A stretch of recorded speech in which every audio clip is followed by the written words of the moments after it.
আপনি কি বিএ ও এম এর জন্য অনলাইনে বেস্ট কোচিং নিতে চান? বাংলা অনার্সে ভালো রেজাল্ট করতে চান?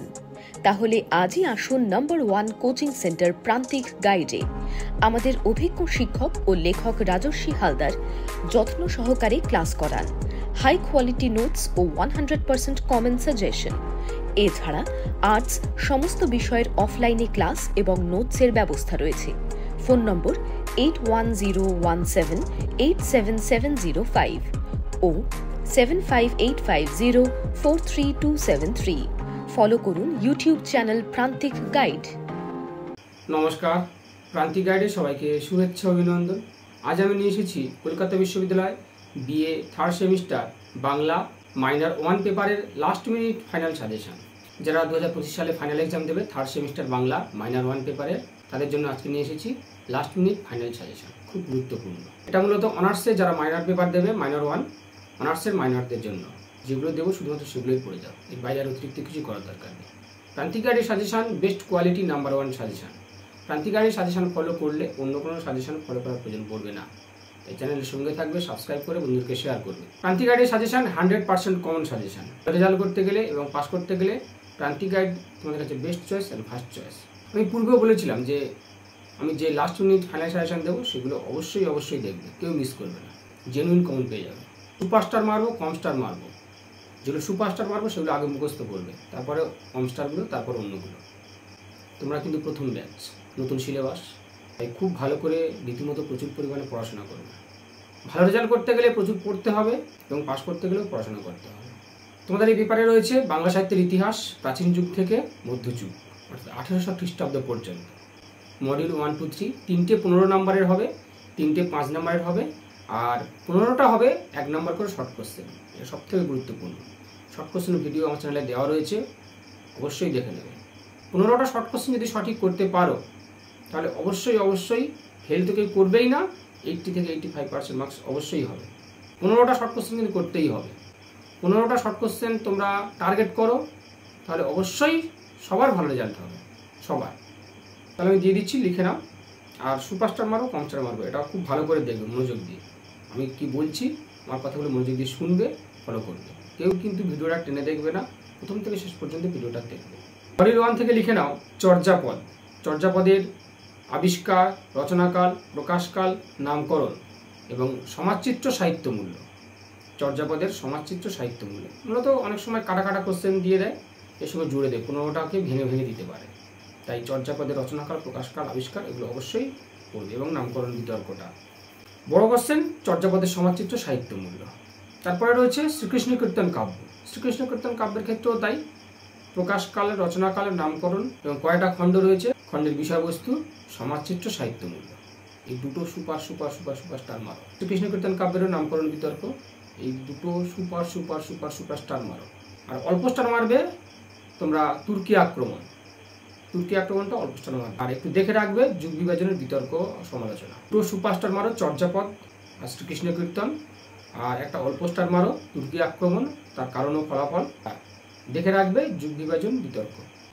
মডিউল 1 থেকে তোমরা টিকার জন্য করবে চর্যাপদের ভাষাকে সন্ধ্যা ভাষা বলা হয় কেন, অন্ধকার যুগ, শ্রীকৃষ্ণ কীর্তন কাব্যের খণ্ড সংখ্যা এবং বিষয়বস্তু, চর্যাপদের নামকরণ, শ্রীকৃষ্ণ কীর্তন কাব্যের নামকরণ। এই কটা তোমরা টিকা করবে। সন্ধ্যা ভাষা বলা হয় কেন, শ্রীকৃষ্ণ কীর্তন কাব্যের নামকরণ খুব ভালো করে দেখে যাবে, একদম সুপারস্টার মারো। আর অন্ধকার যুগ যা, তুর্কি আক্রমণও তাই। আবার অনেক সময় যুগ বিভাজন বিতর্কটাও কিন্তু চলে আসে 5-এর জন্য। হয়ে গেল। এবার যাও মডিউল 2। মডিউল 2 থেকে তোমরা করবে, এখানে কিন্তু অনেক বড় সিলেবাস, অনুবাদ সাহিত্যটা করবে। অনুবাদ সাহিত্যে রয়েছে কাশিরাম দাসের মহাভারত, কৃত্তিবাস ওঝার রামায়ণ আর মালাধর বসুর শ্রীকৃষ্ণ বিজয়। আমি অন্য সাইডগুলো আর দিচ্ছি না, সুপারস্টার। এই 3টে সুপারস্টার মারো। কাশিরাম দাসের মহাভারত, যার অনুবাদ সাহিত্যে কাশিরাম দাসের জনপ্রিয়তার কারণ, কবি কৃত্তিবাস ওঝার কবি কৃতিত্ব আলোচনা করো, মালাধর বসুর কবি কৃতিত্ব আলোচনা করো। এই 3টে, কৃত্তিবাস ওঝা, মালাধর বসু আর কাশিরাম দাস, এই 3টে সুপারস্টার মারো। একটা অবশ্যই পাবে, জেনুইন, একদম পারফেক্ট, আমি বলে রাখছি। দুটোও পেতে পারো টিকাতে। তাই মালাধর বসু, কৃত্তিবাস ওঝা, কাশিরাম দাস অবশ্যই সুপারস্টার করে পড়াশোনা করো। অতিরিক্ত করবে এখান থেকে বিদ্যাপতিকে বাংলা সাহিত্যে অন্তর্ভুক্তির কারণ কি, আর চৈতন্য জীবনী সাহিত্য রচনায় শ্রেষ্ঠ কবিকে বা আদি কবিকে, অর্থাৎ এখান থেকে দুটো করতে হবে, বৃন্দাবন দাস এবং কৃষ্ণদাস কবিরাজ। চৈতন্য জীবনী সাহিত্য রচনায় বৃন্দাবন দাসের কবিকৃতিত্ব এবং শ্রেষ্ঠ কবি কৃষ্ণদাস কবিরাজের কবিকৃতিত্ব আলোচনা করো। এটা অল্প স্টার মারবে, চৈতন্য জীবনী থেকে একটা আসবে। টিকাও এসে যায় অনেক সময়, সৃষ্টি চৈতন্য চরিতামৃত, চৈতন্য ভাগবত, টিকাও আসে। বোঝা গেল? এখান থেকে তাহলে 5-এর জন্য এবার লিখে নাও। জ্ঞানদাসকে চণ্ডীদাসের ভাবশিষ্য বলা হয় কেন? গোবিন্দ দাসকে বিদ্যাপতির ভাবশিষ্য বলা হয় কেন? বা গোবিন্দ দাসকে দ্বিতীয় বিদ্যাপতি বলা হয় কেন?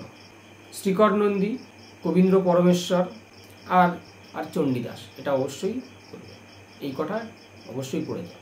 এবার যাও মডিউল 3। মডিউল 3 থেকে করবে আরাকান রাজসভার গুরুত্ব। আরাকান রাজসভার কবি হিসাবে কবি সৈয়দ আলাওয়াল এবং দৌলত কাজীর কবিকৃতিত্ব আলোচনা করো। দুটো একসঙ্গে আসতে পারে, আবার আলাদাও আসতে পারে। আলাদা আসে অনেক সময় কিন্তু একসঙ্গেই এসে যায়, তাই দুটো অবশ্যই মুখস্থ করতে হবে। কবি সৈয়দ আলাওয়াল, কবি দৌলত কাজী। প্রণয়মূলক আখ্যান কাব্য রচনায় দৌলত কাজীর কবিকৃতিত্ব আলোচনা করো বা সৈয়দ আলাওয়ালের কবিকৃতিত্ব আলোচনা করো। আর এখান থেকে আর দুটো করবে শাক্ত পদকর্তা হিসাবে রামপ্রসাদ সেনের কবিকৃতিত্ব আলোচনা করো এবং কমলাকান্ত ভট্টাচার্যের কবিকৃতিত্ব। অনেক সময় দুটো একসঙ্গে দিয়ে দেয়, রামপ্রসাদ সেন এবং কমলাকান্তের কবিকৃতিত্বের তুলনামূলক আলোচনা। দুটো নোটস মুখস্থ করলে যাই পড়বে না কেন ওটাই লিখে দেবে। রামপ্রসাদ সেন, কমলাকান্ত, সৈয়দ আলাওয়াল, দৌলত কাজী, এই চারটে এখান থেকে সুপার স্টার মারো। কারণ চারটে দিলাম এই জন্যে, অনেক সময় তো একসঙ্গে এসে যায়, তাই এই চারটে অবশ্যই করো, আর কিচ্ছু করতে হবে না। এই চারটে করলে টিকাও হয়ে যাবে। যেমন সৈয়দ আলাওয়ালের পদ্মাবতী, দৌলত কাজীর লোকচন্দ্রানী ও সতী ময়না, এগুলো টিকা আসে। এবং রামপ্রসাদ সেন, কমলাকান্ত অল্টারনেটিভ আবার টিকাও এসে যায়, কমলাকান্ত অনেক সময় টিকা আসে। এইগুলো করলে টিকাতে হয়ে যাবে। এখান থেকে 5-এর জন্য তাও করবে বিজয়গুপ্ত, ক্ষেমানন্দের মনসামঙ্গল, ইউসুফ জুলেখা, শাহ মোহাম্মদ শবীরের ইউসুফ জুলেখা, খুব ভালো দামি প্রশ্ন, সুপারস্টার মারো এটা। মঙ্গল কাব্য সৃষ্টির বা উদ্ভবের কারণ, মঙ্গল কাব্যের সংজ্ঞা বৈশিষ্ট্য। আর একটা জিনিস তোমরা মডিউল 2 থেকে অনুবাদ সাহিত্য সৃষ্টির কারণ এটাও করে রাখবে। মডিউল 2 থেকে অনুবাদ সাহিত্য সৃষ্টির কারণ, আর এখান থেকে মঙ্গল কাব্য সৃষ্টির কারণ। আরেকটা করবে মঙ্গল কাব্যের শ্রেষ্ঠ কবিকে তার কবিকৃতিত্ব আলোচনা করো। সে বিজয়গুপ্ত লিখতে পারো বা নারায়ণ দেব লিখতে পারো।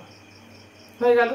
ধর্মমঙ্গল কাব্যে কবি হিসাবে ঘনরাম চক্রবর্তীর কবিকৃতিত্ব বা ধর্মমঙ্গল কাব্যের যে বিষয়বস্তু, অন্নদামঙ্গল কাব্যের কবি হিসাবে ভারতচন্দ্রের কৃতিত্ব, এই কটা পড়ে রেখে যাও। তাহলে এই গেল তোমাদের মাইনর 1 পেপারের সাজেশান।